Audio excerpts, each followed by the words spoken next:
Most people believe that gaining muscle and becoming more mobile are conflicting, even contrasting forces, enemies of each other. Urban myth says that lifting weights, having muscles makes you stiff, and you should stay away from weightlifting if you'd like to be athletic, supple, stretchy, bendy, and you should pick other methods. I personally have a huge problem with this whole lifting weights makes you stiff agenda, and I believe that provided you use the right approach, the opposite is true. And in fact, you can improve your mobility without doing dedicated stretching and gain muscle in the process. I repeat and stress, provided you use the right approach. Just to be totally transparent, I'm not an ex-gymnast, did 0 yoga classes in my life. I started focusing on mobility when I turned 35, meanwhile never sacrificed lifting weights. Beforehand, my mobility was completely average. Not worse, but not better than your average John Doe's. Yet focusing on what I'm going to reveal in this video, I got great results in increasing my mobility as well as my muscle mass. Firstly, let's investigate the two ingredients, muscle growth and mobility. Muscular hypertrophy, aka muscle growth, is multifactorial, meaning it's not one single thing that causes it, but training, diet, and recovery all play leading roles in the hypertrophy movie. It's like Godfather, right? Training is Marlon Brando, diet is Al Pacino, and recovery is Robert De Niro. Oh, that was Godfather 2. Never mind. Best sequel of all time. Let's zoom in on training, so the stimulation that's necessary for the muscles to grow, which happens in the gym via lifting weights. And actually, you know what? I'll give you a freebie hitchhiker's guide to simplifying muscle growth. So you go down to the gym, lift weights, that puts tension on the muscles.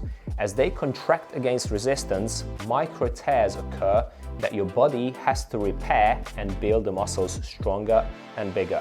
Also, as a result of training volume, aka the amount of repetitive contractions, an adaptive response is triggered. Your body signals hormones to promote the growth. Simple. But if it was so simple, gaining muscle would be an extremely easy task. And let's be frank, we are all well aware that it is not necessarily the case. You need to work hard, serious effort needs to be made, plus how you lift matters too. Quite a lot actually.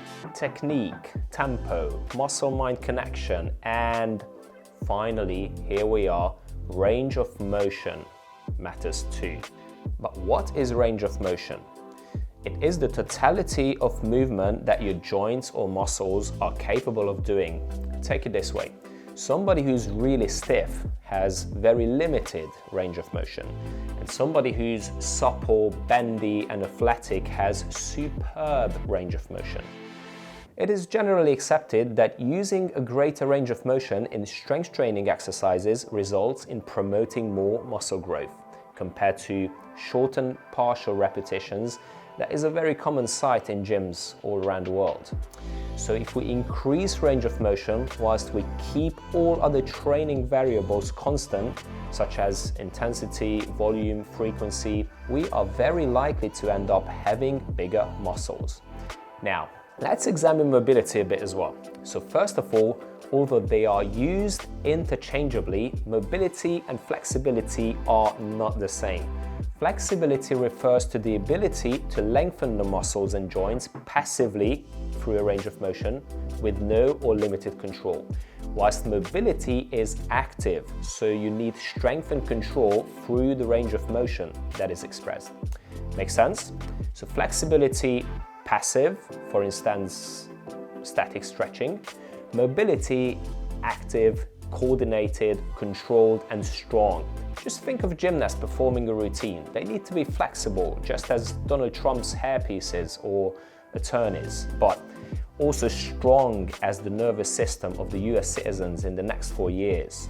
So if you would like to get more mobility, increasing active range of motion is the very solution.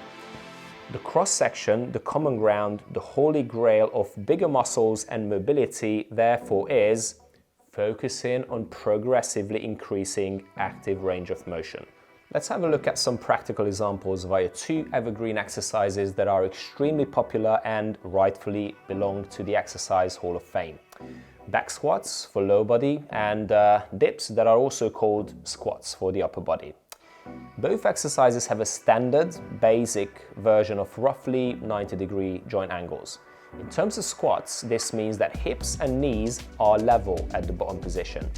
As per dips, shoulders and elbows aligned at the lowest point achieved. Increasing range of motion in both cases means that we go deeper, slowly, safely, but consistently working on progressing your ability to perform the exercise via a deeper range of motion whilst tolerating load.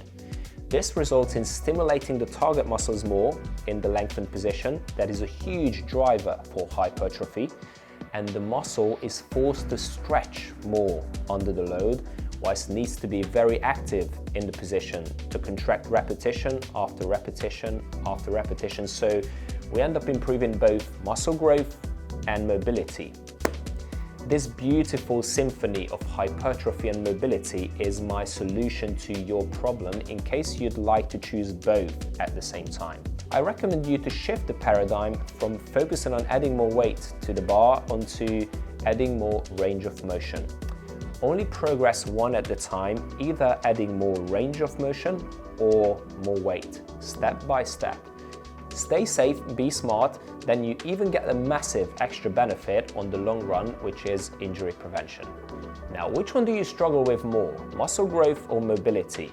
What did you find most useful in this video? Please comment below. Also, if you liked the video, well, like it and subscribe to my channel, and I will deliver some more splendid content to you. If you feel stuck and need help in your fitness journey, contact me for online coaching. I shall see you in the next video.